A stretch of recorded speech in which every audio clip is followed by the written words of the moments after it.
everyone! Good afternoon! Magandang hapon po everyone! Nandyan ba kayo guys? Hello! Magandang hapon po! Good day everyone and welcome to our free webinar brought to you by VAME Philippines. Uy, namin ng heart agad. And welcome po sa 300 participants. Grabe, ang dami natin ngayon dito sa Zoom webinar for today about Introduction to AI. So, ang ganda ng topic natin for today and sobrang excited kami guys na nandito kayo ngayon and I hope excited din kayo na matuto na magkaroon ng informative and engaging na session for today. So, before we start, I'd like to introduce myself. I'm Blessy. I'm one of the social media managers po dito sa VAME Philippines and I'm with my co-host for today with Miss Glenna, our head of recruitment at Bain Philippines. Say hi ka naman dyan, ma'am. Hi, good afternoon everyone, Wonder VA. So thank you so much for taking time na mag-attend sa ating weekly free webinar. Good afternoon everyone. Hi to the 325 and still counting attendees here in Zoom. And also we are being live sa ating Facebook. So sa mga Facebook, what to call this, viewers, pasok po kayo dito sa Zoom. Meron pa pong available slot. Yes, guys, free ito, libre, walang babayaran. Wala talaga. Free kahit talaga. matapos kahit matapos nyo to, wala kaming sisingilin sa inyo dahil this is for free na ginagawa ni Vain Philippines ng ating boss dito sa Vain Philippines na napaka-generous para po makapagbigay ng education, ng knowledge, ng understanding ano ba yung pagiging isang virtual assistant, especially sa mga aspiring, yung mga talagang gustong matuto, mga beginners and also mga experience na rin as a refresher, di ba? Kung matagal ka na sa industriya na to. Welcome din po dito sa ating webinar. So, konting engagement, pwede bang makakita naman dyan ng wow? Doon naman sa mga excited na at gustong Wow. magsimula. Pwede ba kayong mag-wow reaction dyan? Wow, puro wow. Uy, wow, wow. May natawa Ayun, pa, no? oh. Wow, ayan. Sino naman dito yung first time ever na naka-attend dito sa VAME? Pwede mag-thumbs up. First time niya, yung ngayon lang niya na-experience na, uy, may free webinar pala dito. Meron pa din, no? Oh, yan dami. Grabe. Welcome po sa ating webinar for today. So before we proceed sa pinaka-main topic natin today, Miss Glenna will introduce sino ba si VAME para na may idea kayo sino po ba kami at bakit namin to ginagawa. And ano po yung house rules natin dito. Go on, Miss Glenna. All right, so let's introduce first VAME. VAME is an outsourcing agency. So we started and founded by our CEO, Mr. Yuval Cohen. Nag-start po ang kanyang community sa Israel. So doon po siya galing. And then nag-expand to different countries like US, Singapore, Thailand, and others. Okay, so speaking of expansion, we also have aside sa mga Filipino hiring managers, we also have South Africans hiring managers, and we're also still adding two additional hiring managers there kasi hindi na lang po kami nagkikater ng mga Filipino VAs and also from South Africa. So yeah, for that what we normally do is we ask for the client's needs and then we match them according to what they are looking for. So for those who are asking, pwede ba na walang experience? We always say na we are looking for an experienced VA kasi po, yun po yung way para matulungan natin si client na mag-grow yung business niya. And also, pwede din naman yung mga walang experience pero need more time for training. Okay? So, punta naman po tayo sa mga house rules. Number one, use kind words. Be kind to everyone. No harsh words and no bashing. Okay? So, dito naman po sa Q&A tab, diyan nyo po itatype ang mga questions nyo po during the discussion or kapag may mga gusto po kayong itanong and sasagutin po namin mga panelists sa abot ng aming makakaya. And for you to know na ang chat po ay disabled. That is only for the panelists to send out information, links, and other informations. Okay? So wag lang sabihin na nakikita po ba kayo? Opo, nakikita po namin mga panelists. Medyo naka-hide lang po yan sa inyo pero sa amin on our side, kita po namin kayo. Okay? So for you to be recognized properly, please rename your Zoom name according to your name para kunwari may mga questions kayo, sabihin namin, oh, the question is coming from Blessy. So, and also, Mamaya kasi may palaro tayo para alam natin kung sino yung mga nagpa-participate at kung kanino namin ipapadala ang 50 pesos worth of GCash. Okay? So, sa mga nagtatanong, meron po bang free certificate? Yes, as we always say, free ang certificate. Just stay until the end of this session. Para isend ko po on the later part kapag mga Q&A question, Q&A part na tayo. Doon ako nagsisend ng attendance link. Doon din kami nagbe-base kung sino ang mga nagstay ng matagal, kung sino yung bibigyan namin ng first certificate. And for those latecomers and also gustong may i-replay sa mga hindi naintindihan or gusto pang i-refresh kung ano yung mga pinag-usapan natin dito, meron po tayong meron po tayong replay sa ating YouTube channel na ipopost po every Wednesday. So next week, alright? So yun lamang po and thank you so much for your time. Alright, grabe guys ha. I-take note nyo yan dahil magagamit natin yan dito sa buong natin webinar ngayon. Thank you Miss Glenna and grabe excited na ako dito sa topic natin ngayon.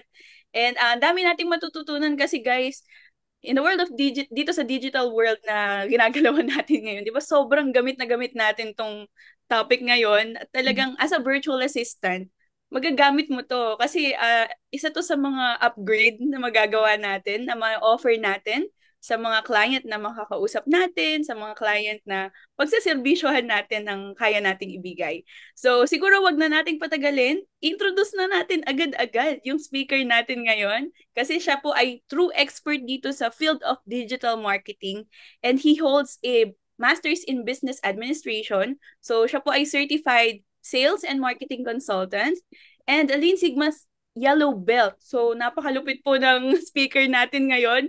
He's also a professor sa National University Laguna and also completed the training at UP Open University, Athena Global Education, also in Oxford, and DICT Quezon City. So, he's an active contributor dito sa ating community and lagi po siyang uma-attend dito sa VAME seminar. So, I'm sure siguro familiar na kayo sa kanya.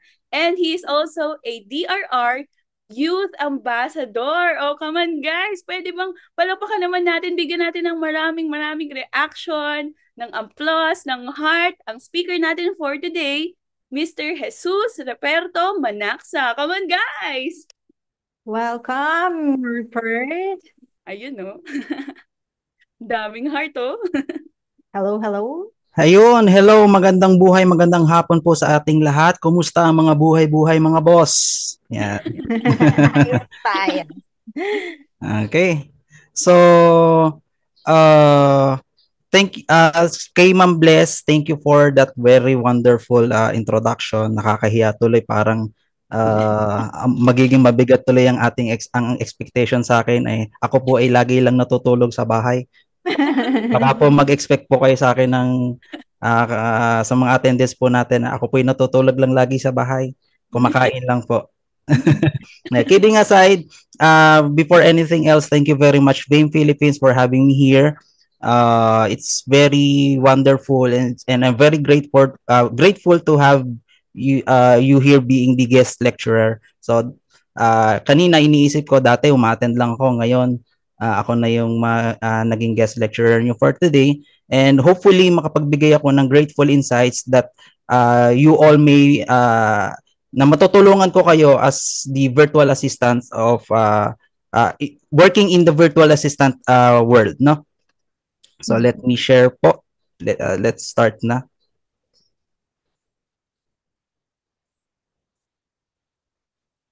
Can you see my screen po? Yes. All right. So our topic po for today is the introduction to artificial intelligence, understanding the basics. Okay, so before we proceed to the lecture proper, let me ask first sa mga participants natin, when and where do you use AI? Any AI, when and where? Saan nyo po ginagamit ang AI? Okay, applying jobs, work, video editing, more on tech side, technical writing, for rephrasing sentences, automated reply messages, programmer checking, interviews, blog, okay, memos, checking grammar, creating info reports, research, online shopping for work apps, blog. So, just to summarize this, it's more on automation based on the chat that we are receiving. Making cover letter, email. Okay. Now, actually, hindi lang doon nagagamit ang AI na nowadays. Napakarami na niyang gamit ngayon. Sa sobrang dami niyang gamit, minsan naaabuso na ngayon ng paggamit ng AI, no? So, as we go along with our lecture, maiintindihan natin at mas makikita natin kung gaano nga ba kalawak na ngayon ng AI, no? So, ano nga ba yung sinasabi natin na AI, no? So, AI or the so-called artificial intelligence, it is the simulation of human intelligence processed by machines, especially computer system. It is the ability of the digital computer or computer-controlled robot to perform tasks commonly associated with intelligent being. So, ibig sabihin nito, yung AI kasi, ano siya, intelligence, no? Human intelligence executed or exhibited by machines, particularly computer system. So, ibig sabihin po, no, ang AI needs computer integrations, technology integrations. Okay? AI refers to the simulation of intelligence, and it is a wide-ranging branch of computer science that aims to build machines capable of performing tasks typically require human intelligence. So, ibig sabihin po nito, kaya siya tinawag na artificial intelligence kasi at the end of the day, AI still needs human intelligence. AI still needs human intervention. So, si Mr. Geoffrey Hinton is considered the godfather of artificial intelligence. Geoffrey Hinton is a British computer scientist whose controversial ideas helped make advanced artificial intelligence possible and so change the world. This is the reason why Mr. Geoffrey Hinton considered the godfather kasi marami siyang idea, no, in 60s to 70s, 80s. Ang dami niyang idea na during that time weird, no? And he did not stop for that, and he believes that he can do, no, an artificial one na parang ginagawa na ng mga tao. And here's the born of the artificial intelligence, no? So Hinton believes that AI will do enormous good, but suddenly he has a warning. So ano yung binigay niyang warning? So according to him kasi, AI system may be more intelligent than we know.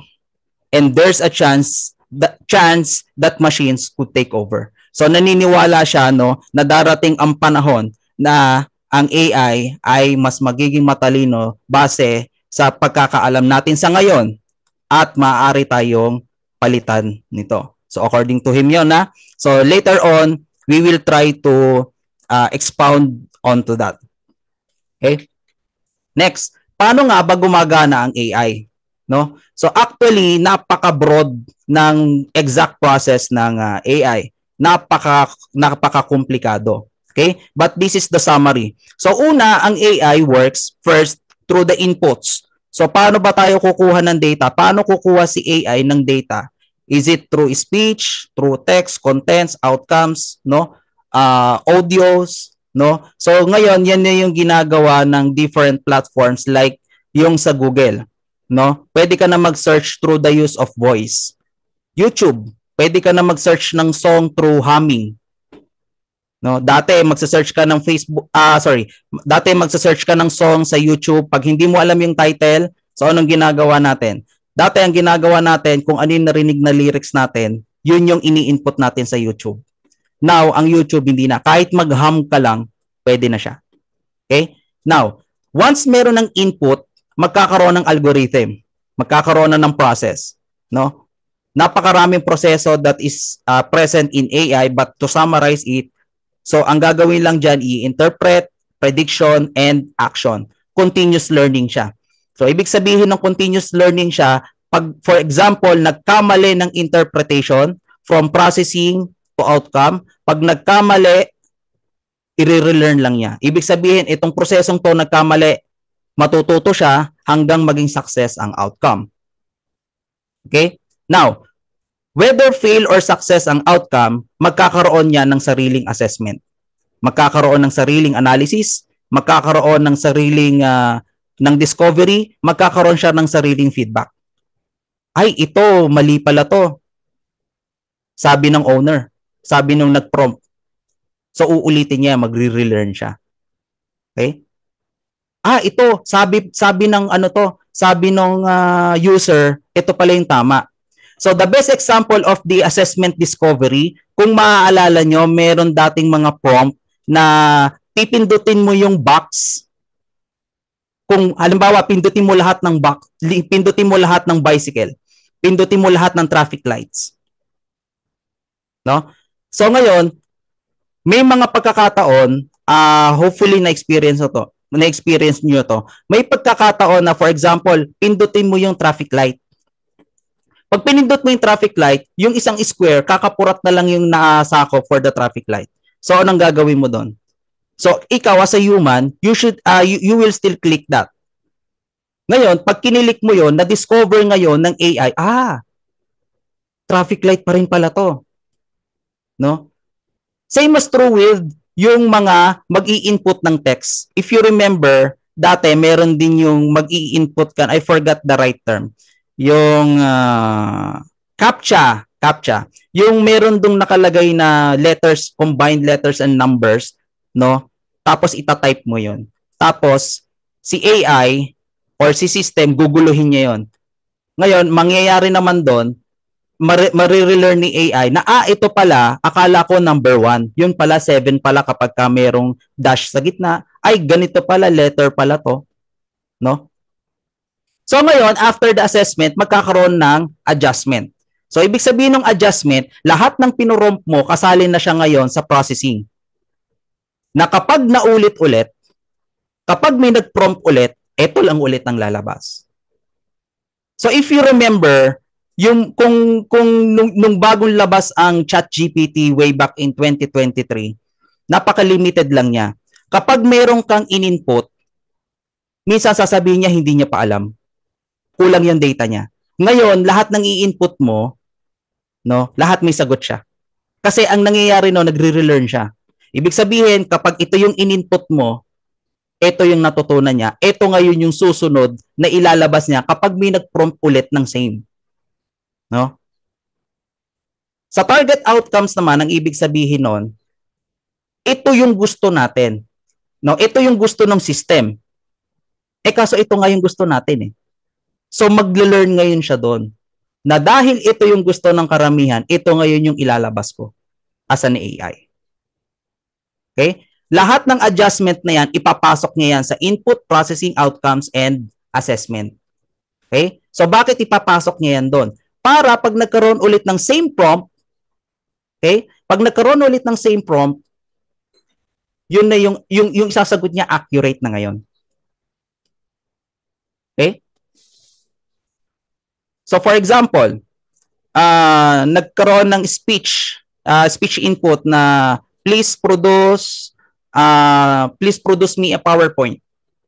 Dati hindi pwede yun. Sa ChatGPT, dati hindi pwede yun. Ngayon, ewan ko kung na-try nyo na sa mga participants, pwede na ngayon magpa-produce ng PowerPoint kay ChatGPT. So later, I will try to give you example for that. Okay? So ngayon, ulit-ulit lang ang cycle. Magre-relearn na naman siya doon. No? Halimbawa, sa ChatGPT, please produce ganito, ganito. Tapos, I don't want that. Please make it shorter. So, the next time na magre-request ka ng mga prompts, for example, sa email, sabi ng mga participants natin dito, most of the time, you use AI for email. Marirelearn ngayon yan. So, for example, pag nilagay mo doon company profile, tatanungin ka niya anong company. In the future, pag chinat mo ulit si ChatGPT na produce me a company profile, ipo-prompt niya, ibibigay niya sa yung prompt, yung company profile ng dating company na yung dating company na pinurompt mo doon. So later on, bibigyan ko kayo ng example for that. Okay? Next. This is the current number of AI we have. And it is still growing. No? Marami pa tayong mga AI tools na hindi pa nakapublish. This is only those AI tools na nakapublish pa lang. Ang dami, no? Yan ang lahat, no? The most common is Copilot, ChatGPT. So bakit sila naging common? Ang Copilot kasi sa Microsoft. And nowadays, nagkakaroon na ng emerging use of the MS Teams, lalo na sa mga schools. So once may Microsoft account ka, meron ka na ring Copilot account. Lalong-lalo na yung may mga Skype dito. So kapag may Skype ka, automatic may Copilot ka na. Okay? So later on, bibigyan ko kayo ng example for the Copilot, no? So some of this let me correct. Most of this hindi natin alam na ganito palang karami kasi ang common lang Grammarly, ChatGPT, no? Ano pa ba? Google Gemini, no? Yun lang yung mga common kasi yun yung mga ginagamit. But no, as of this lecture, no, ito yung mga published, no? At may mga parating pa. Katulad doon sa isang organization ko, ready for publish na siya. Ang mangyayari, doon sa office nila, merong ginawang system. Doon sa office nila, malalaman, makikita sa TV kung nandun ka sa loob ng office o wala. Without any buttons. Parang ang mangyayari, madedetect ng system. Pag lumabas ka. So, merong isang malaking monitor, tapos doon makikita sa monitor kung red, absent yung teacher. Kung yellow, nandun sa loob ng office. Kung gray, nasa labas lang. So, ganun katindi ang AI. No? Pa-emerge siya ng pa-emerge. Parami siya ng parami. Okay? Now, ano ba ang pros of AI? Okay? Number one is very, very number one advantage of having the AI. It reduces human error. Kasi most of the time, lalo pag pagod tayo, siguro naman lahat tayo na-experience na natin to. Yung pagpagod tayo, ang dami na natin pagkakamali. With the use of AI, no, nababawasan yung human errors. Bakit? Kasi naka-prompt na yan dyan. You just need to encode, you just need to have the list, then you let the AI do the work. So halimbawa, the most common in VA industry, the most common mistake we encounter is yung grammar. The grammar error. Lalo pa kapag ang client natin is international, no? With respect, no, sa buong VA industry, but most of the time nagkakaroon talaga tayo ng struggle in terms of communication. So, by the use of AI, particularly, halimbawa, gumagamit tayo ng Grammarly, no, nalilimitahan ngayon yung mga error in as far as the language barrier is concerned. No? Magtatagalog lang tayo, itatranslate natin, then okay na. So kahit wala tayong formal English background, formal English training, so with the use of AI, no, nagkakaroon tayo ng professional and formal communication with other natives. Next, it facilitates faster decision making, no? So with the use of AI kasi, lahat na andyan na. Ibig sabihin, nag-prompt ka, nag-list ka. Hindi ka na ngayon magkakaroon ng confusion. Ano ba gagawin ko?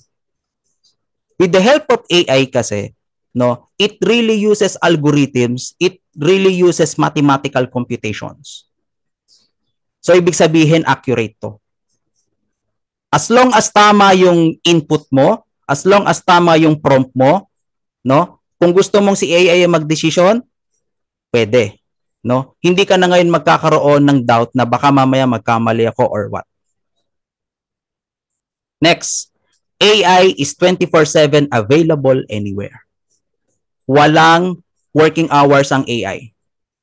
So, ibig sabihin nito, araw-araw, maya't-maya, oras-oras, minu-minuto, pwede mong gamitin ng AI sa lahat ng pangangailangan mo, most particularly in the world of BA.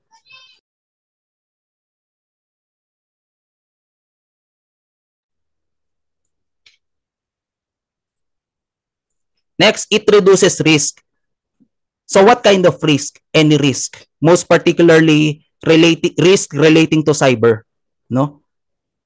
Kasi with the use of AI, may iwasan natin dito, for example, yung hindi pa rin yung evident pa rin ngayon yung discriminations, no? With the help of AI, matutulungan tayo nito on how to mitigate those risks.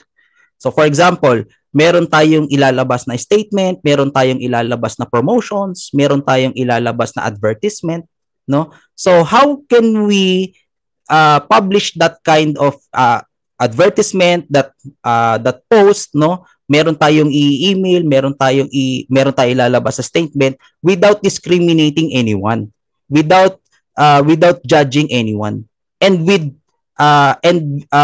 and how we will foster and how we will adapt any organization na hindi naman sila mababastusan, na hindi naman sila ma-judge negatively, no? Kasi minsan on my side po napakahirap mag-isip ng isang content, napakahirap mag-isip ng isang ipopost na as much as possible wala silang masasabi in the discriminative part. Kasi pag nagkaroon ng ganyan, in the previous in my experience po, pag nagkaroon ka kasi ng ganyang klaseng post, yun ang tumatatak sa mga customer. Yun ang tumatatak sa mga viewers mo. Now, with the help of AI, nababawasan yung ganon. Lalong-lalo na sa mga Facebook captions, emails, no? Minsan ang hirap, ito personal struggle ko to nung nung meron akong freelance work. Ang hirap makipag-communicate sa isang customer na hindi, how can I say that? Na parang unprofessional makipag-usap. So ang struggle ko in the previous is how can I communicate to him in a professional manner despite he is talking to me unprofessional. So I use AI, no? Kumbaga naggagawa ko ng parang some sort of professional caption. At least hindi ako stress, no? Next, it automates repetition. AI automates repetition. Kung meron kang trabahong paulit-ulit, no? Kapag ginamit mo ang AI, hindi ka na mahirapan. Most of the time sa Facebook, no? Kung nagma-manage kayo ng Facebook page, sa part ko po sa part ko, ewan ko lang po sa iba, pero sa part ko, nagma-manage din ako ng Facebook page, pero ang hirap mag-isip ng caption. Honestly, lalo na kung ang target is araw-araw ka magpo-post, ang hirap mag-isip ng caption. Now, if you use AI, no, hindi ka na mahihirapan kasi magpo-prompt ka lang, produce me a caption for this kind of posting, ganto, ganyan. Include hashtag, edi wala ka ng problem. No? Tapos i-check mo na lang yon kung yun ba ay applicable for today, for your audiences, ano ba siya, professional ba siya, wala ba siyang nadi-discriminate, and after that, you post.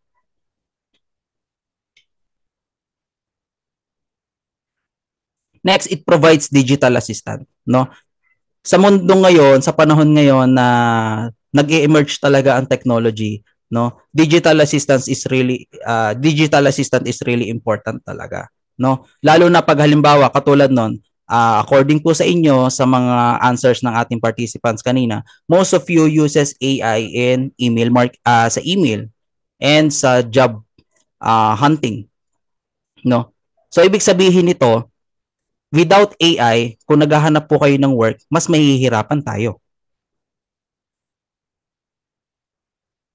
No? Ngayon, nung nagkaroon ng AI, mas mabilis. No? And at the same time, summary of reports. No? Minsan, yan ang masakit sa ulo, honestly, and based on my experience to, ang pinakamasakit sa ulo sa pag-work sa isang opisina, pagka pina-interpret sa iyo yung report. Lalo pa pag hindi naman ikaw yung gumawa ng report, or lalo pagka sinalo mo lang yung report. So paano mo i-interpret yun? Hindi mo nga alam yung hindi mo nga alam yung nature niyan, no? So ending niyan, matatawa ka na lang. Then ending niyan, sasabihin mo na lang na hindi ko naman work yan But seriously speaking, pwede ba natin sabihin sa work natin na gano'n, hindi ko naman work yan So personally, syempre, kailangan nating matuto. So how? So meron kasing tools or meron kasing way sa AI kung paano natin masasummarize yan. no? Next, it identifies patterns. So, ibig sabihin ng identifies patterns with the use of AI, nagkakaroon tayo ngayon ng pattern of process na, ganito pala yan. Lalo pa pag halimbawa, meron tayong job na hindi natin alam kung paano gawin, we can seek for help by AI tapos makakakita tayo ng pattern dyan na parang ganito lang pala gagawin to . So, ito na yung susundin ko. Number 1 yun. Number 2, kapag nag-a-analyze, if you use AI for analyzation, nakikita mo, pataas na pala, pababa pala. So, bakit tayo nasa straight line? So, bakit ang curve natin ay hindi normal? Mabilis. Unlike kung magma-manual computations ka dyan ng analyzation, magma-manual writing ka ng mga data, no? So, with the use of AI, it will help you identify accurate patterns. Next, unbiased decision making. Kasi, ang AI kasi uses algorithms, uses mathematical computations, uses deep analyzations. So, ibig sabihin nun, pag nag-arrive sila sa decision making, hindi yan bias. Unlike sa human, no, I don't know if na-experience nyo na to, but sometimes, no, kapag meron na tayong set of decision making, minsan hindi natin sinusunod yon. It is because of the quote-unquote humanitarian consideration. Ito na yung lumabas sa decision, ito na yung lumabas sa data. Tapos pag kinausap mo yung tao, maaawa ka. No? Personally, maaawa ka. Ending, parang bibigyan mo lang siya ng warning. Unlike kay AI, hindi pwedeng ganon. Kung ito lumabas, ito lumabas. No? It is very accurate kasi dumaan yan sa mathematical computations, dumaan yan sa algorithm, dumaan yan sa analyzation, dumaan yan sa evaluation. Unless mali ang prompt mo, mali ang data mo, so magkakaroon siya ng maling decision making. But as far as the correct input, the correct data is concerned, hindi magkakamali ng decision ang AI. Next, cost reduction. So, AI helps us to reduce our cost.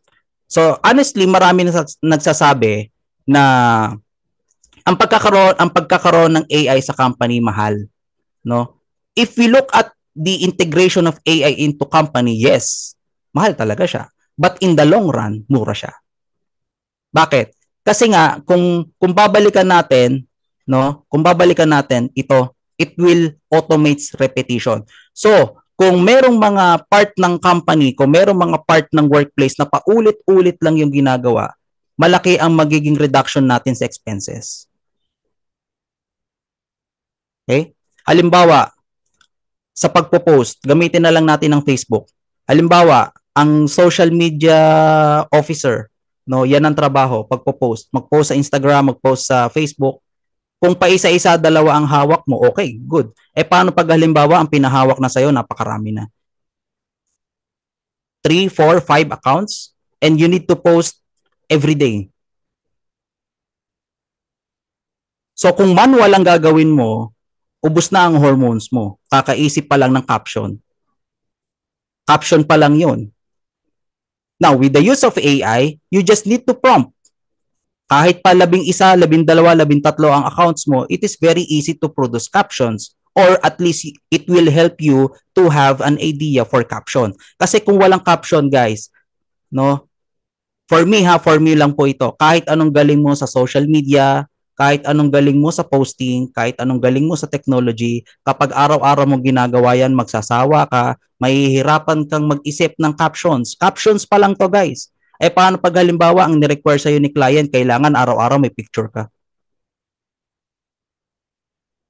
No? Buti kung isa nga lang, 1, 2, 3 account, okay pa . What if marami na yan? So, masakit na sa ulo. No? Ending nun, kapag hindi tayo gumamit ng AI, we will hire another people to help you. If may AI, no, kahit pa ilan yan, okay lang.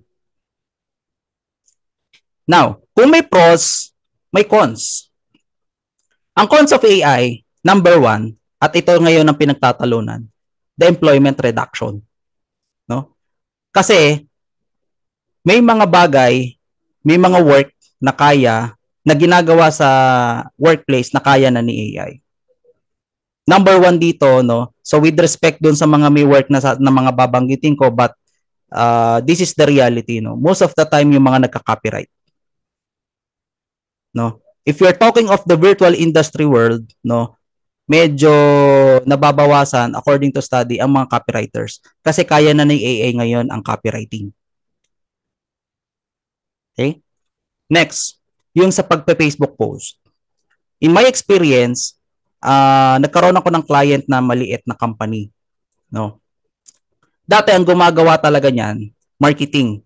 Si marketing ang magpo-post, si marketing ang mag-optimize, no. Ngayon, nung matutunan nila nung company na yon na pwede naman pala sila, so tinanggal nila yung marketing, tinanggal nila yung management ng Facebook. Ang nagma-manage ngayon yung manager. So anong ginagawa nila? Nagsa-search lang sila sa AI kung ano ipo-post for today. So hindi ngayon bumababa engagement nila. No? Next, it lacks human creativity. If you use AI, there is no such thing as human creativity, but a machine creativity. No? So yun yung masakit, no? For me po as a professor, yun ang masakit. Kapag nag-produce tayo ng isang output ng isang project without the human creativity intervention. Kasi nag-rely tayo doon mismo sa AI.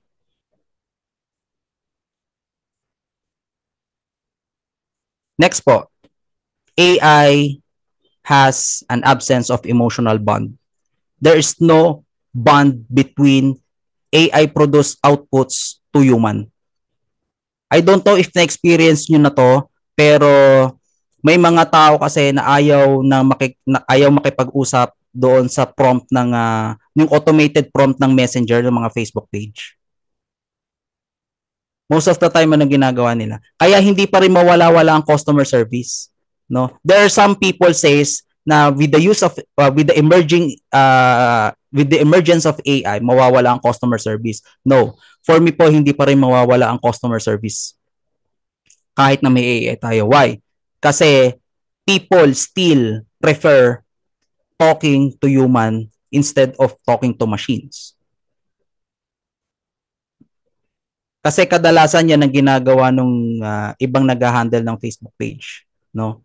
Naglalagay ng automation, no? I'm not saying na mali ito, pero dapat kapag maglalagay kayo ng automation sa Facebook page, lagyan nyo ng at the end ng talk to representative, no? Talk to staffs. Yan, ganon. Kasi pag wala kayong ganon, ending nun in the long run, baka hindi kayo magkaroon ng emotional bond kay client. Kasi at the end of the day, hindi lang nila yan binabanggit, hindi lang nila yan sinasabi, pero they still prefer talking to humans. They still prefer talking to people. No? Next, AI has lacks of transparency. No? Hindi natin alam saan galing yung pinagkukuha nila. Honestly speaking. Bakit? Kasi ang AI uses the large language model. Uses the very, very, very big sets of data. Hindi natin alam saan galing. Lalong evident to nung kung alam niyo yung ChatGPT-3. Sa ChatGPT-3, hindi ka pwedeng mag-request ng reference. Kung anong prompt doon, yun na yun.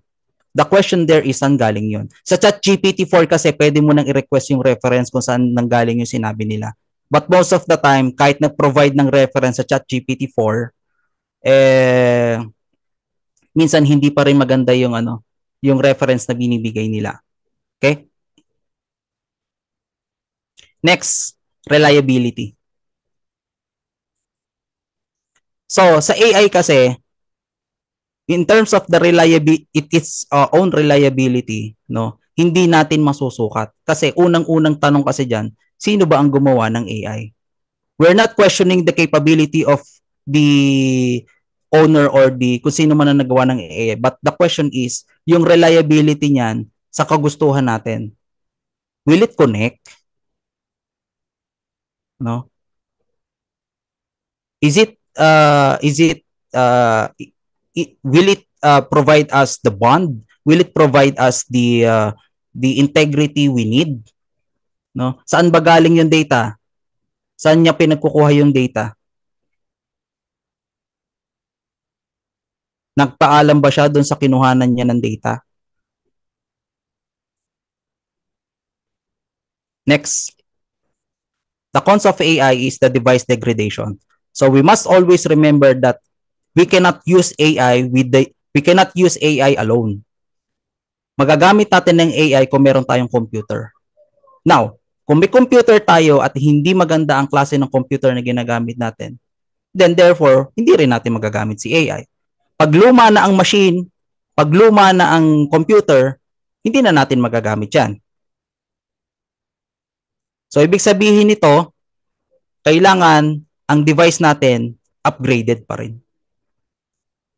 Kailangan ang ginagamit natin na machine well-maintained. Kasi pag hindi, mapapag-iwanan tayo or worse, no, hindi na natin magagamit si machine. Hindi na rin natin magagamit si AI. Okay? Now, in AI, no, there are so many ethical issues, no? But here is the top 3 ethical issues in using AI. Number 1, privacy and data security concerns, no? Ang AI kasi meron siyang kakayahan na kumuha ng data. Yun yung medyo nakakatakot doon. Kasi if you will try now, pwede kayong mag-search ng information ng isang tao. So para hindi na lang tayo makapanira, you try to sige, magsasample ako for now.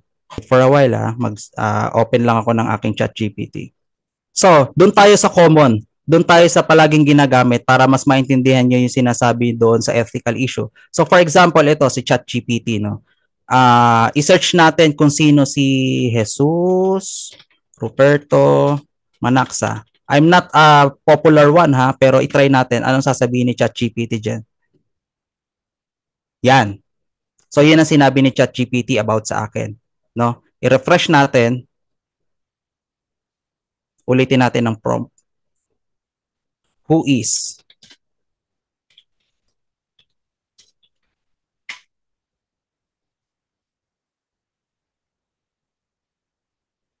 Okay. Now, next. I-try natin si Vane. Who is Vane?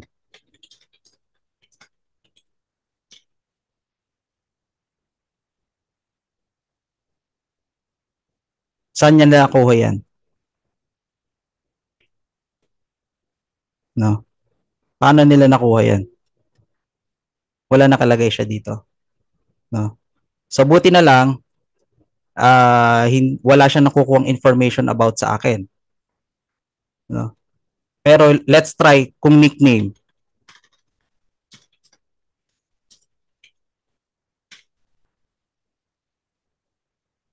So, hindi siya nakukuha. Bakit? Kasi, ang ginagawa ko sa ChatGPT account ko, naka-subscribe yan. So, pag naka-subscribe yan, hindi magiging searchable yung name ninyo. No? Pero, paano pag ibang tao? Halimbawa, yung mga sikat. So, i-try nyo yung sa mga sikat. Minsan, kahit yung mga issue, nakikita pa rin doon.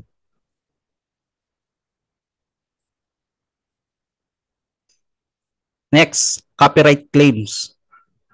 No? Hanggang ngayon, no, as of this talking, no, walang formal na kung sino man ang may-ari kung ano yung na-produce ni AI.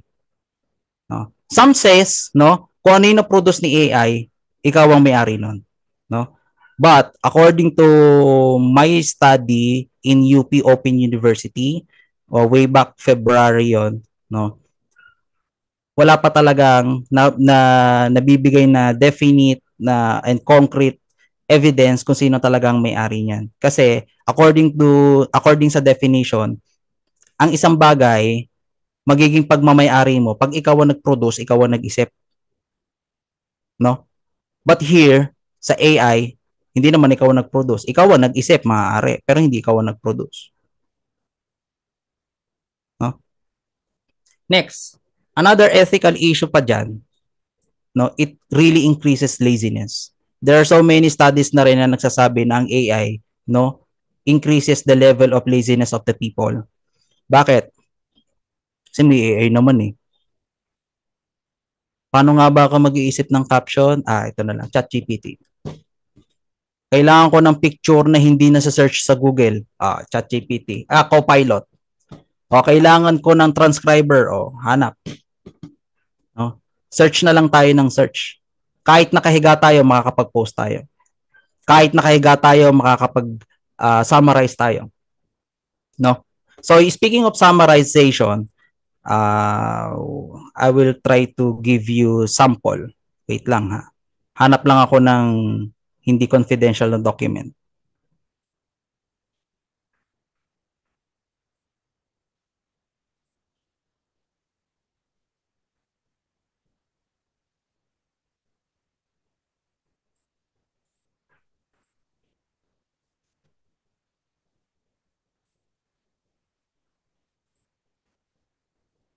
Okay. So if you see this, kunyari, ang trabaho mo is to summarize a specific report katulad ng sinasabi ko kanina, no? Kailangan mong makuha yung thought niyan. So hindi ka na magbabasa, no? Kasi mapapansin mo ang haba naman ito, iintindihin ko pa ba to? So with the use of AI, no, katulad nito, sa PDF may AI assistant. So pwede mo i-prompt diyan, summarize.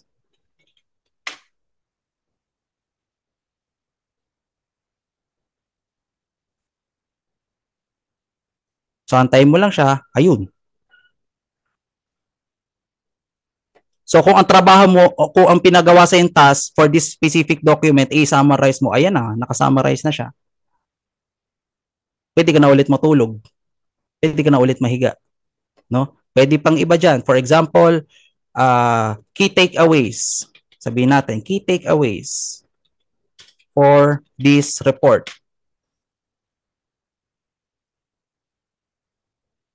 Halimbawa, pag tinanong ka, kailangan bukas i-report mo sa akin kung ano naintindihan mo dyan, ito. Not to mention, mga kapatid not to mention, itong document mismo na to, hindi ko pa po nababasa ng buo to. Kasi ito, kaka-download ko lang, if I'm not mistaken, kahapon, kasi I want to use this in my master's degree research. See? Ayan, key takeaways na yan. Ilan yan? 5. Ano pa bang gusto nating malaman? Who is the author?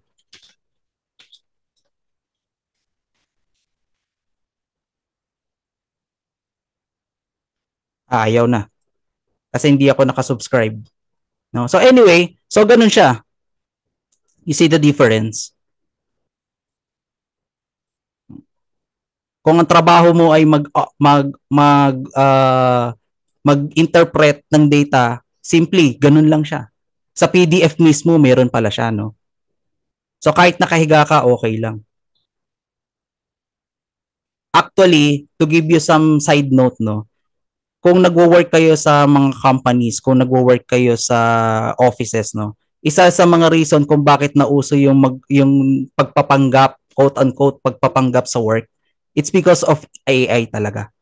Lalo na kung ang trabaho mo ay nasa marketing field. Kasi imbis na 8 hours ang tatrabahuhin mo using different tools, specifically AI, no? Ang laki na nababawa sa iyo. Halimbawa, kailangan mong mag-marketing, no? Ang dami ng tools ngayon ng email marketing. Kailangan mong gumawa ng flyers. Pwede sa Canva, makakagawa ka agad ng flyers. Babaguhin mo na lang yung company name. So long as nakasubscribe ka sa Canva, research ka, business flyers.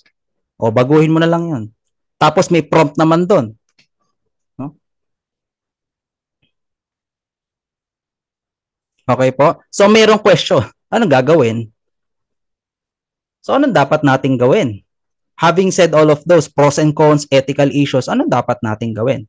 No? So for me po, as a professor, no, sa lang po, we need to be responsible at all times. Okay? Hindi porket may AI, aabusuhin na natin. Okay? Let us always remember that human human creativity is very, very, very far more important than machine creativity. Okay? We must always be responsible at all times. Okay? So, paano tayo magiging responsible? So, tatandaan natin yung acceptable uses of AI. So, number one, no, we must use AI for study assistance, tutoring, and educational apps. No? In Korea, no, ang AI sinasama nila sa pag-aaral. No? Kasama na yan sa kanilang curriculum sa Korea.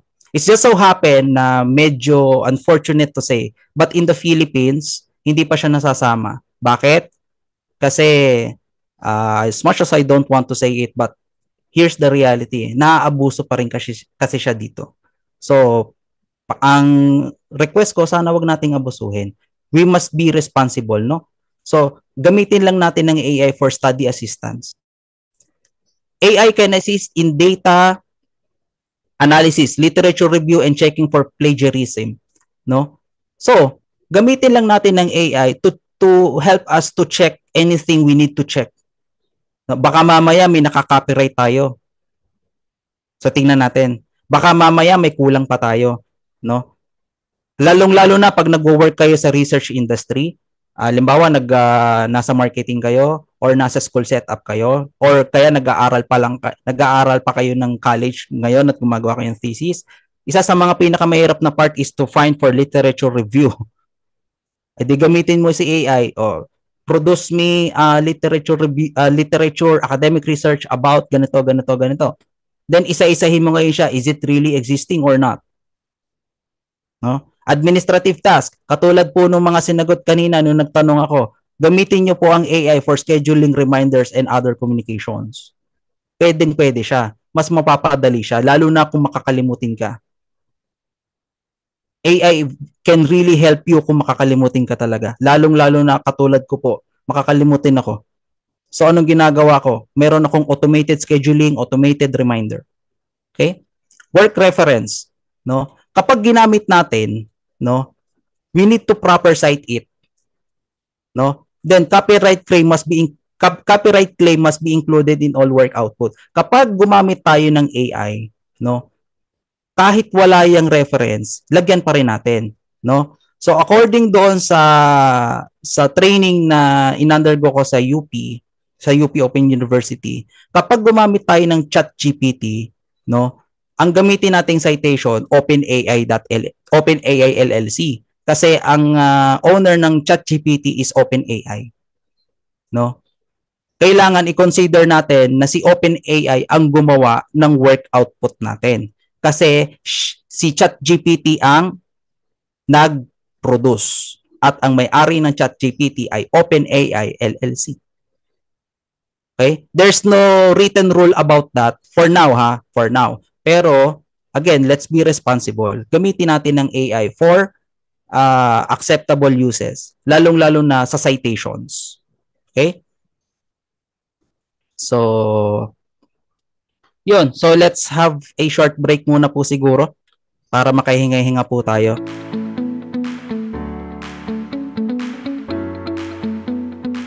Okay po. So, congratulations dun sa mga nanalo. Yeah, yes. Magagamit ko yan pambili ng automatic na washing machine. Ikaw, saan mo ba nagamit ang yung napanalunan? Di ba sabi mo, twice ka nang nanalo dito? Yes po. Twice na ako nanalo, pinanload ko po. Ayun. Para maka-attend pa ulit ng ibang seminars. Ayan. Yes, congrats. Okay, back to you. Okay, so going back to our topic before I share, no, magbasa lang ako ng mga pending na question.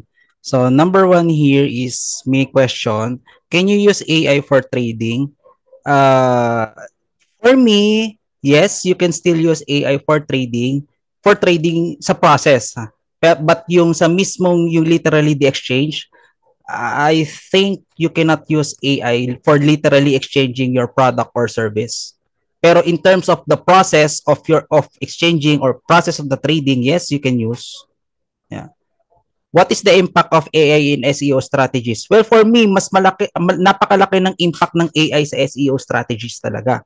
Kasi as far as I know in SEO strategy kasi nag-a-analyze tayo dyan kung paano tayo magkakaroon ng mas magandang position in terms of the search engine. Now, if may AI tayo, mas mapapadali yung ating algorithm, yung ating analyzation, mas mapapadali yung ating strategy on the SEO, no?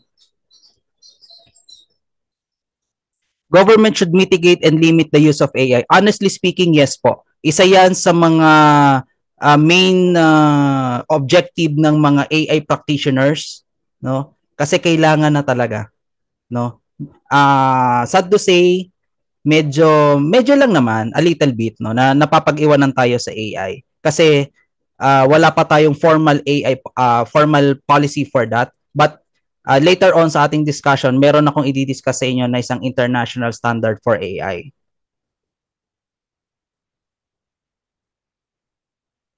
So I think yun lang yung mga catchy na question. Yeah. Okay po.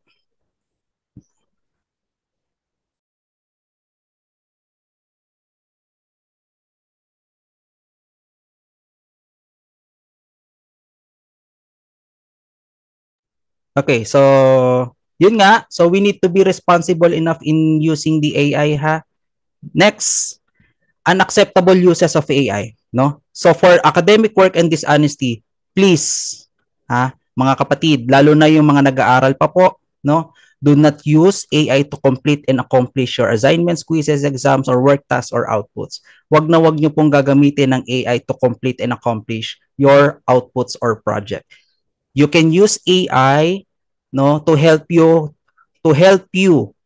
okay? Again, to help you complete and accomplish, but do not use AI to fully complete and accomplish your tasks and projects.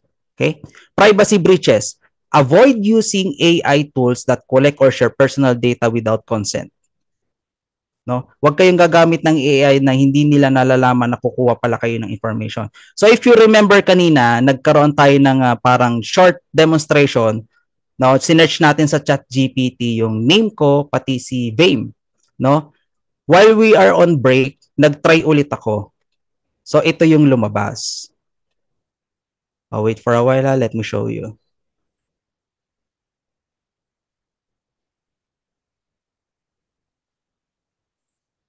So again, with respect to the Vame Philippines and the participants here, but just for the purpose of this lecture, na kailangan natin maging responsible, no? So allow me to show it to you. So kanina nag-search tayo, tignan nyo ngayon ang lumabas ngayon. Nung sinearch ko ang Vame Philippines, iba yung lumabas. Nung sinearch ko ang name ko, may lumabas. Tignan nyo ngayon na lumabas pati dito. Rupert Manaxa is notable figure associated with Vame Philippines. I'm not associated with Vame Philippines. Another one, nung sinearch ko ang Jesus Ruperto Manaxa, anong lumabas? Commonly known as Rupert Manaxa, founder and CEO of Vame. Ngayon, ang definition nila ng Vame ay value-added manufacturing enterprises. I do not have yet any business. See? So, tinaray ko to kanina while we are on break. So, ngayon, kung gagamitin nyo ang AI just to get details, tapos mali pala, ay please. No? Tapos, tignan nyo. Provide more details. So, yun yung sinasabi. As a president of Vame Philippines, I'm not the president of Vame Philippines. See? You see the difference? Kanina, nag-prompt tayo. With the same account po ito, same account to. Nag-prompt tayo, walang lumalabas, walang sinasabi si ChatGPT. No? Nung sinearch natin si Vame, may lumabas naman.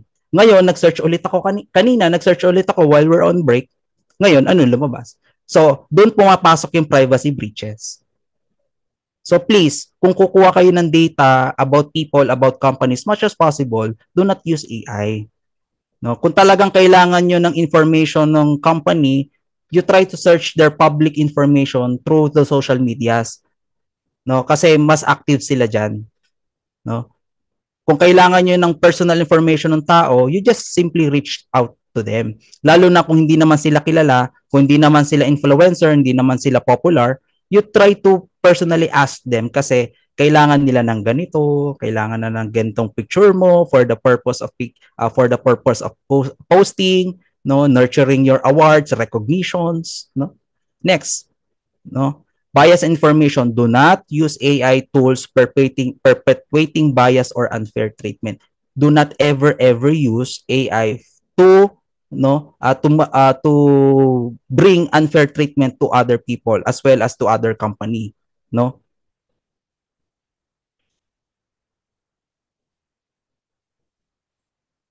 So, katulad po ng question kanina na kailangan yung concern kanina na kailangan ng government natin ay magkaroon na ng parang policy for AI, no? For now, as far as I know, they're still working for it, no? Pero ang ISO, ang International Organization for Standardization or ang ISO, nakapag-release na noong December 18, 2023 ng International Standard for AI. So yan yung ISO IEC 42001, no? So anong meron diyan? Yung ISO IEC 42001, I mean, is in Information Technology Artificial Intelligence Management System. No, it is published by ISO and it is the world's first AI management system standard providing valuable guidance for this rapidly changing field of technology. So we will not discuss this further deeply, no, kasi mahaba to, but this is here's what ISO 42001 means. Hindi na natin maiiwasan na nagkaroon tayo ng AI, no? Lumitaw na ang AI, wala na tayong magagawa, no? So, we need to integrate properly AI in workplace, no? So, in every workplace, medyo mahirap i-integrate ang AI, no? Lalo na pagka wala tayong kakayahan, technologically speaking, pag wala tayong kakayahan. So, the ISO created this kind of standard. Kasi for every workplace, we really now need to integrate AI in our workplace. Wala na po tayong magagawa dyan. AI na andyan na yan. Kasi kahit pa hindi natin i-integrate ang AI sa company, sa workplace, no? Let's talk reality. Every employee uses ChatGPT. Every employee uses meaning every employee uses different AI tools. Kahit pa wala po kayo sa technical industry, wala po kayo sa technical field, super majority of the employee uses AI. Lalo na sa work, kapag ka tinatamad na, ayan na, i-chat GPT na yan. No? So medyo pangit pakinggan, medyo nakakalungkot, but that's the reality, most especially here in the Philippines, ganyan.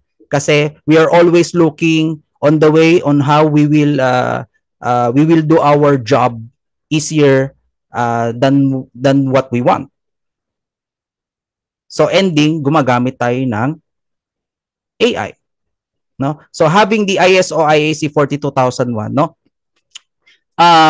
Nagkakaroon tayo ng kahit papaano standard kapag gumamit tayo ng AI sa work, no? Kailangan na talaga nating i-foster. Kahit sa virtual industry po, kailangan na rin talaga nating i-foster ang AI. No? Kasi wala na po tayong magagawa dyan, nandyan na yan. It's just, we need to be responsible enough. Okay? Now, sa part naman na to, ituturo ko sa inyo yung safe use of using AI, no? Ito yung personal technique ko na ginagamit para kahit papaano naman, kapag gumamit ako ng AI, no? Hindi naman siya nagkakaroon ng discrimination, hindi siya magkakaroon ng bias, hindi siya magkakaroon ng negative judgment. Ano po?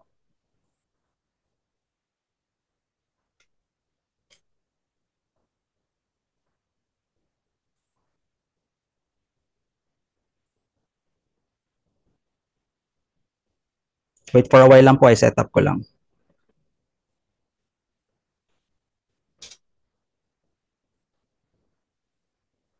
Put them in hours, baby, make it harder. You're sending pic after picture, girl, give me fire. You know I'm always on the night shift, and you can stand these nights alone.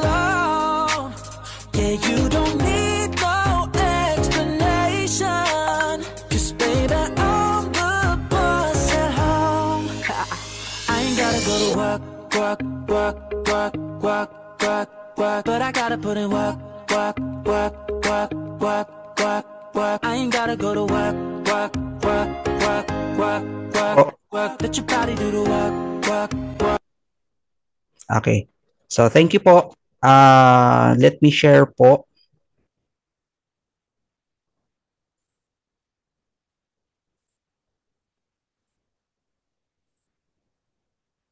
I will share all my entire screen na lang. Yan.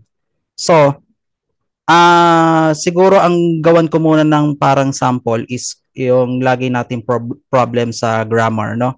So, ako, ang unang technique ko, I will admit naman, minsan nahihirapan talaga ako sa grammar, no? So, if for example, you're struggling with grammar, so ang gawin nyo muna, mag-type muna kayo parang in a Konyo way, no? In English or Tagalog, kung paano kayo, the way how you speak, no? So, halimbawa, kailangan mong magpasalamat doon sa na-receive mong email na ikaw ay tanggap na sa trabaho, no? So, ang in-email sa'yo, full English, no? Pero, for example, hindi ka ganun kagaling mag-converse sa English, pero gusto mo mag-English. So, anong gagawin mo? Kunyari, na-receive mo yung email na yon in Tagalog, paano mo siya sasagutin in Tagalog? Na-receive mo yung email in English, paano mo siya sasagutin in Tagalog? So, halimbawa ako, maraming salamat sa email mo. Ako ay tuwang-tuwa na nabalitaan na ako ay, halimbawa, ganyan. So, for example lang yan. So, bakit ganito yung ginagawa kong technique? Kasi po, based on my own observation, medyo mababaw po yung translation ni Google from Tagalog to English. No? So, for example, ganyan. So, ngayon, ang gagawin ko, pag na-translate na siya into English, punta po kayo ng Killbot. Para yung English nyo, may translate naman natin sa medyo may kalaliman, sa medyo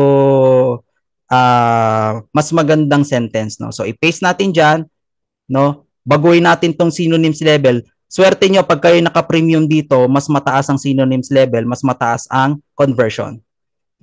Ayan. So, ito na yun. I greatly appreciate your email. Hearing that I am a virtual assistant makes me very delighted. So, bago nyo kopyahin to, tatandaan nyo po, kailangan yung thought ninyo na in-input dito nung Tagalog or nung Taglish or nung Konyo style, kailangan yung thought nito parehas din sa magiging thought nito. Okay? Kasi pag naiba yan at nakausap kayo ng employer nyo, baka mamaya hindi nyo kaya. Baka mamaya makita nila na parang ba't iba yung sumagot, parang hindi naman ito yung taong to. Okay? So, pwede nyo pambaguhin yan. I greatly, really value, truly value, really like. So, ito ngayon ang medyo tiyagain ninyo. Ano yung sa tingin nyong medyo applicable sa inyo? No? I really appreciate. So, sige, sabihin natin, I really appreciate your email. Hearing that, parang sa akin, medyo hindi, parang magandang ano. Maybe, let's say, discovering that I am a virtual assistant makes me very delighted. Extremely happy. Kunyari yan kasi pangarap ko, So I really appreciate your email. Discovering that I am a virtual assistant makes me extremely happy. Okay? So ganyan ko ginagawa pagka nag-i-struggle ako sa grammar, no? So for example, sa Facebook caption naman, halimbawa, kunyari ang caption natin, kasi may mga AI detecting tools na ngayon. So ngayon, paano natin gagamitin ang AI, specifically ChatGPT, kapag nagpo-prompt tayo? So gamitin natin in common para mas maintindihan niyo yung logical explanation niya. Kunyari, magpo-post tayo and we need a caption. Facebook caption for example, Virtual Assistant Day. For example, ganyan. No? So ngayon, ang gagawin nyo dito, mag-prompt pa ulit kayo. Just make sure na meron kayong ChatGPT account para nagkakaroon siya ng machine learning and at the same time, nagkakaroon siya ng repository. Okay? Ngayon, kunyari, ito na yung caption. No? Wag muna yan ang gagamitin nyo. Ang gawin ninyo, mag-prompt pa ulit kayo sa kanya. Sabihin ninyo, no, suggest more. Bawa, ganyan.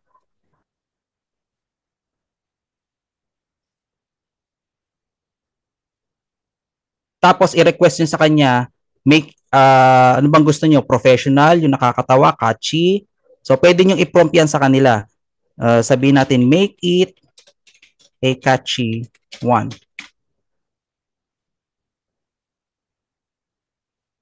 Okay? Now, kapag nakuha nyo na yan, no, as much as possible, you still use Killbot.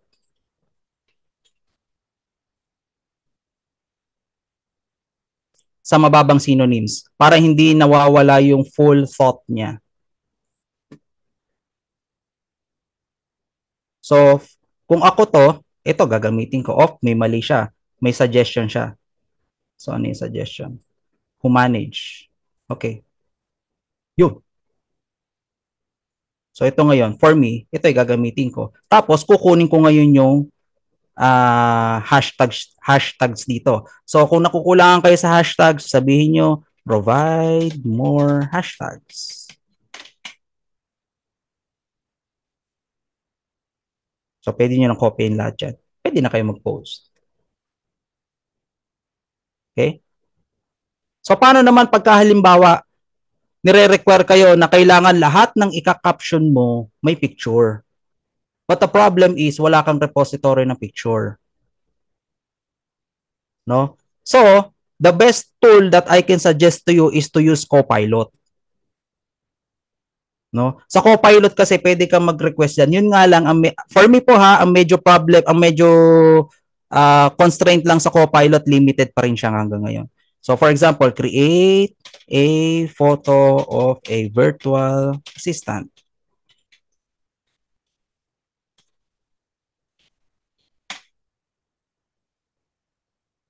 So, medyo antayin lang natin. Ay, hindi pala ako nakasign in. Sorry. Wait for a while, mag-sign in lang ako. Hindi pala ako nakasign in.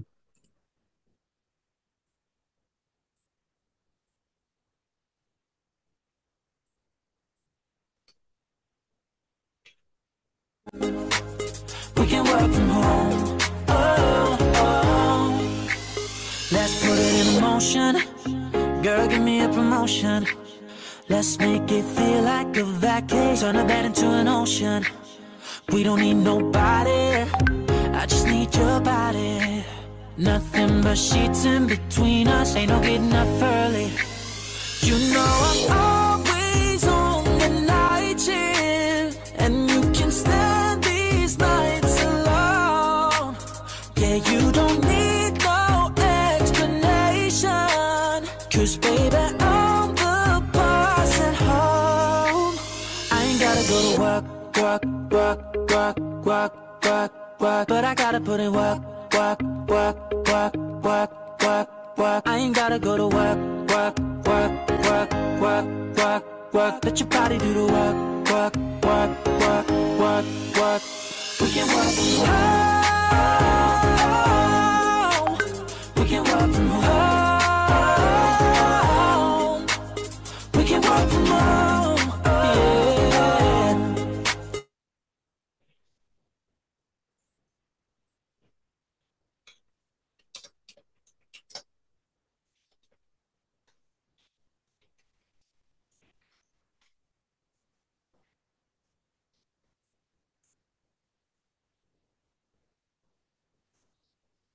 Yeah. Ayan.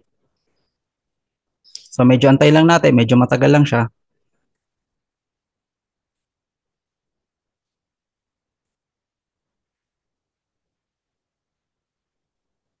Yan. So, pwede mo na siyang gamitin. Using Copilot, ha? So, pwede nyo pa rin baguhin yan. For example, let's say, please remove the background.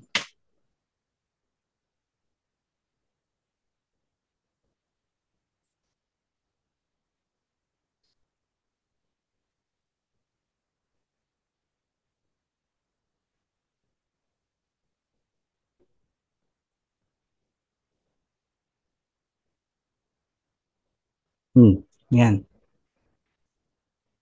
Pwede pa rin kayo mag-prompt. For example, sabihin natin, make it a realistic photo.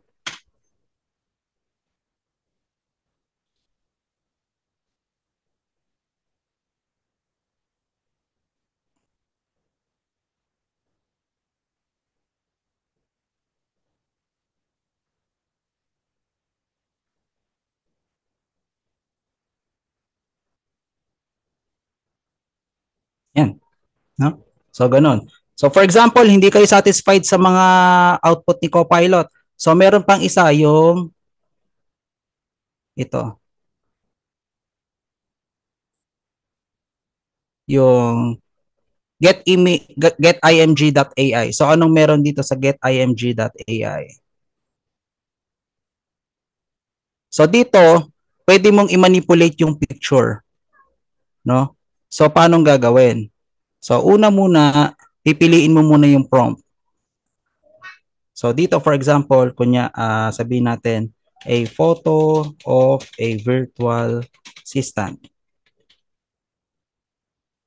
Ilan? So, pwedeng dalawa, pwedeng tatlo, pwedeng apat. Okay? So, for now, to muna.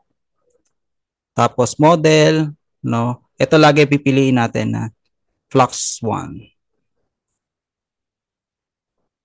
Tapos, yan. Punta kayo sa advanced. Dito, merong image reference. So, pwede kayo mag-upload ng image. Tapos, piliin natin, kunyari, personal image nyo. Kunyari, ito.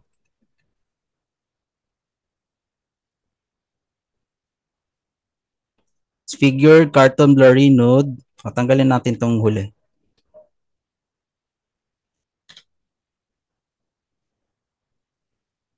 Okay? Tapos, create two images.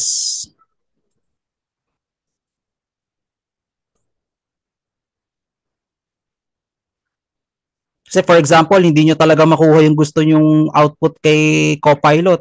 No? So, ang po pwede dyan, gumamit ngayon kayo ng sarili nyong picture.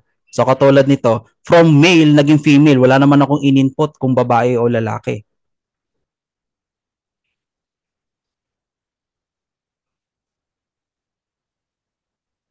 Naging babae ngayon siya.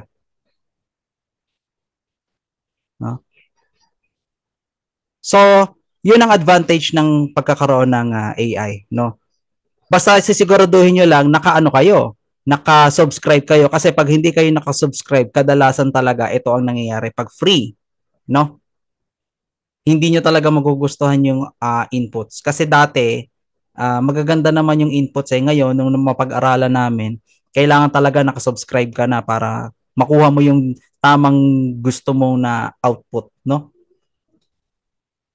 So yun natatandaan nyo, lagi dapat tayong naka-login para magkakaroon siya ng tinatawag na machine learning, no? So ano ba yung sinasabing machine learning? Katulad nitong account ko sa ChatGPT, no? So napakarami na akong prompts diyan, napakarami na akong ginawa, no? So for example, kailangan ko ng company profile, no? So yung makikita nyo dito, yung company na dati ako nagwo-work. So pag tinype ko lang dito company profile, tignan nyo lalabas ha. Simply company profile. For example, ganyan. See? Lumalabas yung details ng previous company ko. Kasi bakit? Gumagamit kasi ako ng ChatGPT to optimize company processes. Nung nagwo-work ako dito, ayan o. So yun yung tinatawag na machine learning. Natututo siya doon sa mga pinoprompt mo. Yung nasa left side. Yan yung pinagsasearch mo. So ngayon, natututo ngayon siya. Kahit na ang weird ng pinagsasearch mo, napapag-aralan niya yan. Okay? So pwede na rin pala sa ChatGPT ang magre-request ka ng reference. No? For example, you're working in an academic workplace or naggagawa ka ng isang research study. For example, provide academic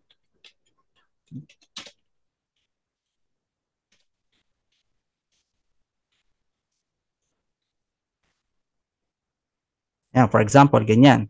So magpo-provide muna siya ng studies. no? So while we are waiting to stop the rendering, no, kung kayo ay gumagawa ng mga ganito, no, again, please use ChatGPT for your reference only. Then gamitin niyo siya, pwede siyang pang bibliography, no? Open and close, open AI, tapos here, which is yung ngayon. Kailan niyo sinearch yan? Ayan, no, meron na siyang citation. Okay? Now, kailangan niyo ng reference, sabihin niyo, please provide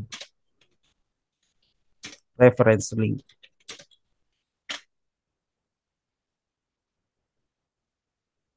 Yun, Google Scholar. Let's check.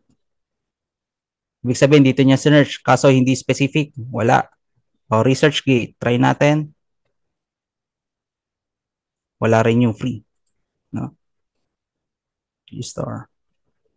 So, yun ang gagawin nyo, iisa-isahin nyo, ha? So, ibig sabihin, maaaring naka-private yung link.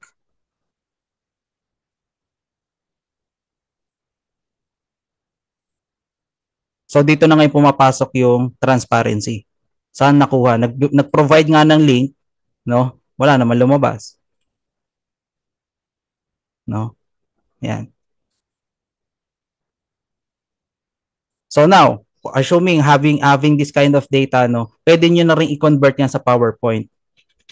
Convert it in PowerPoint. Santay lang natin, medyo matagal lang yan.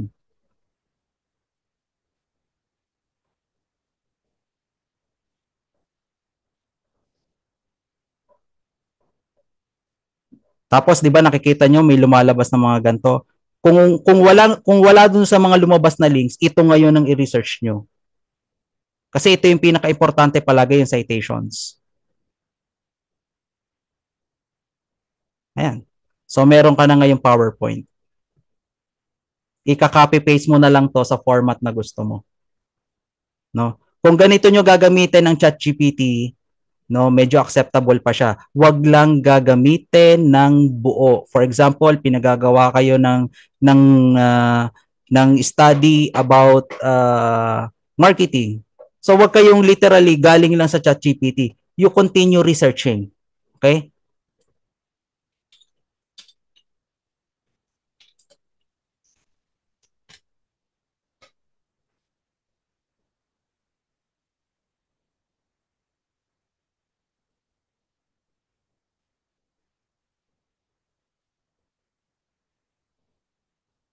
Nakita niyo yung dulo, ito oh.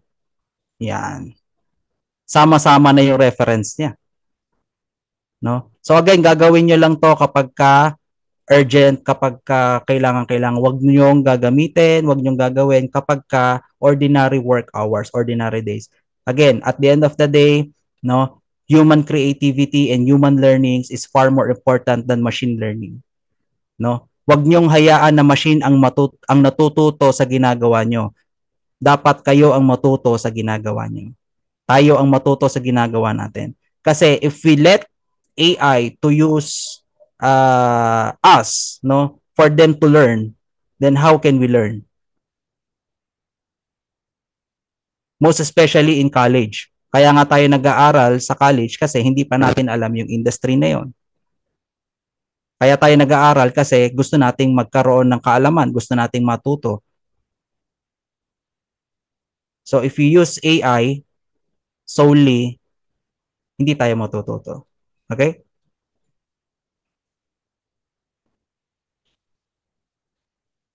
Meron na rin sa LinkedIn na AI tool, no? Kapag halimbawa magpo-post ka.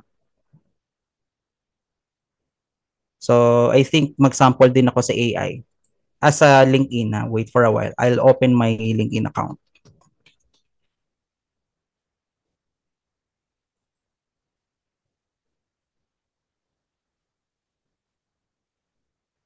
Cause you knew that I knew that I knew that I'd be at one. I know that dress is karma, perfume regret. You got me thinking about when you were mine. And now I'm all up on you. Would you?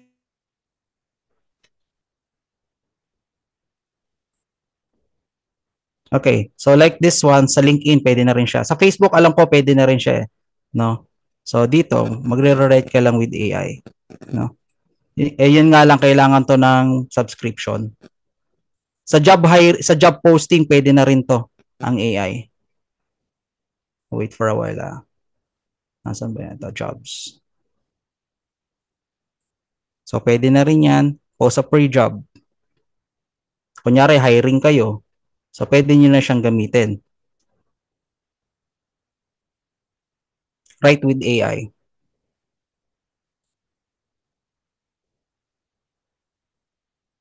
Ito na. So ilalagay mo na lang yung tamang company description, role description, anong klaseng qualifications yan. No?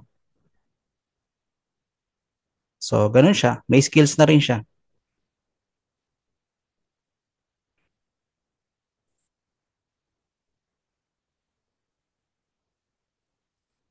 Mhm.